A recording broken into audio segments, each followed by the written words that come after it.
What was the like core motivation for this? Like, why does Tailfin need a frame bag? So like fundamentally, I think on any like bikepacking setup, you're always going to want to have a frame bag. And the fact it's just out of the way. Frame bags can just live in that space. One of our like big goals is to complete the bike. So you could have everything from top shoe bag, a frame bag, and then some sort of rear system. And that feels like the most basic setup that pretty much anyone doing a bikepacking trip or event is going to have.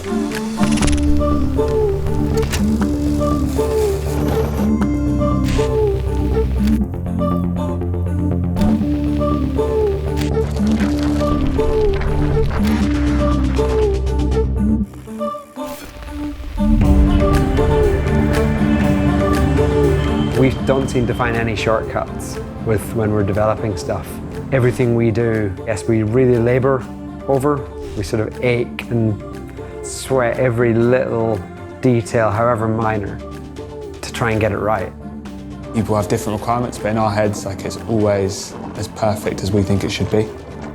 We never compromise on parts we're using, the tooling costs, development costs. We just always go until we're like completely happy with it.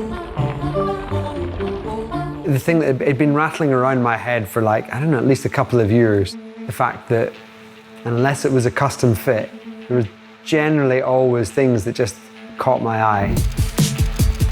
And so I had a pretty strong gut feeling of it fit being kind of the most important thing. Which is like a much bigger challenge because so many bikes are so different, there's so many different bits, shapes, size, all those things. The only way to do it was to sort of, in my mind, was to capture real life information from customers. I definitely remember the vibe in the room of like, oh, that's going to take a long time. And is it going to be worth it?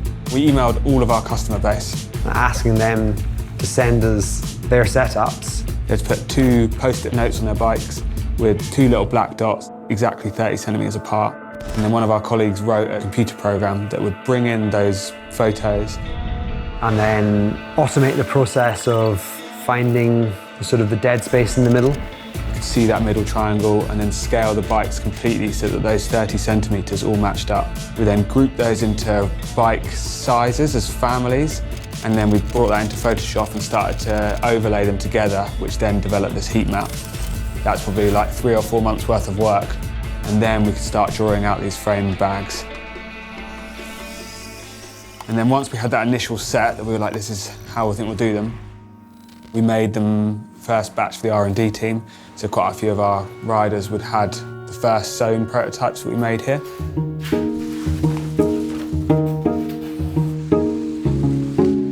Our CAD program can take like complicated like surfaces, and even though there's lots of different angles, you can take that surface and completely flatten it out. You can then drop that onto the laser cutter.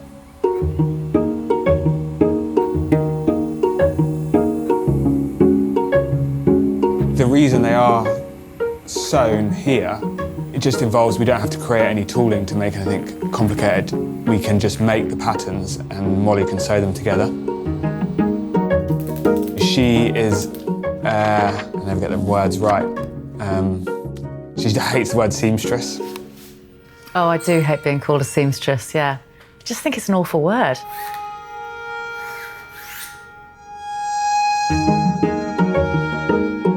So old-fashioned, so gendered. I prefer maker, I think, if anything, but I don't really think there's a good word.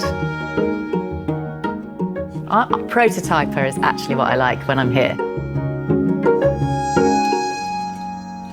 It's got this unbelievable ability to make really complex things with a sewing machine.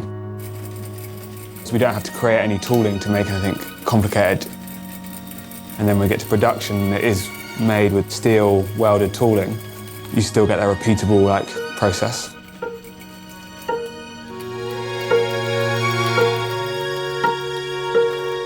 Very early on in the prototyping stage, there's still some problem solving to do. Loads of discussion goes on about the feedback that comes back from them, and we immediately make changes. Finding the best way to do this or the best way to do that, and then change it and change it and change it and change it until we're happy.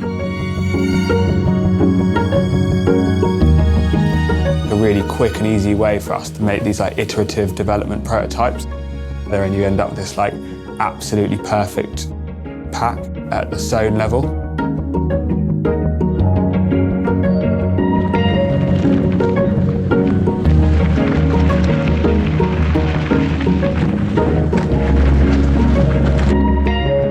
How many miles of testing has been done, do you think? On the frame packs, I had no idea, but like thousands. Lab testing is brilliant, but it only tests for very specific cases. There's nothing like having your product out there in the wild being used. The R&D team just do so many more miles than we get to do on the bikes.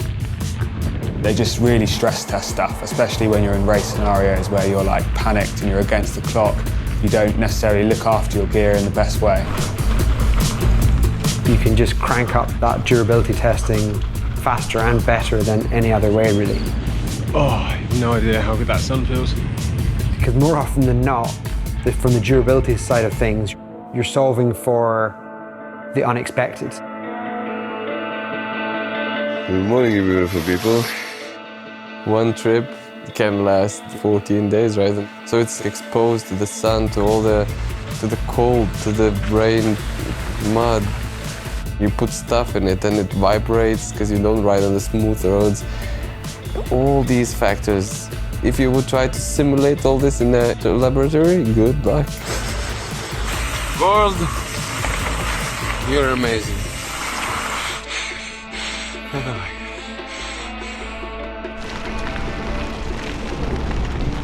All this testing really gets funneled back into the product development process. It's constant. We have carbon stiffeners down both sides of the pack. They stop everything from spilling out and bulging and getting knee rub.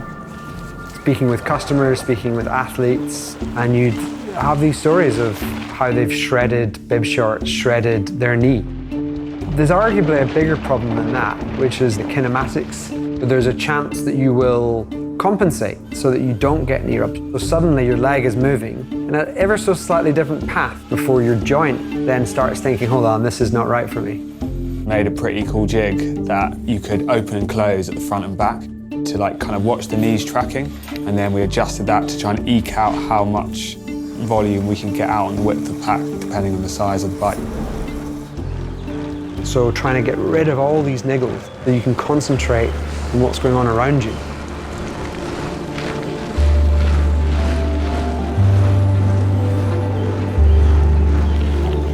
There's something that clicks within all of us when we think we've nailed it. We know that like we've done enough. I think that's generally our goal, is for it to be the best damn product in that category.